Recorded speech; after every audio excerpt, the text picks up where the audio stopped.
A little bit about me and why I abide. My name is Elizabeth Amadikela, and I just love God.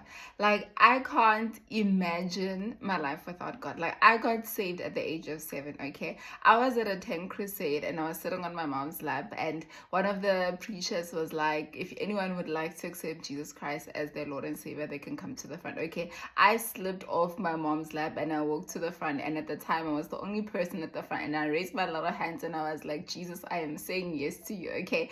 And then fast forward a year later, when I was 8 years old, when we were having praise and worship in our garage at the time. My dad used to be friends with the lead worship singer, and they would have praise and worship in our garage and sing amazing, beautiful worship songs. Okay, I started speaking in tongues. Okay, so I've been doing this life thing with God for a very long time, and it has not always been a smooth sailing. There has been ups and downs, okay, like any relationship in life, okay, but I cannot imagine my life without God. I've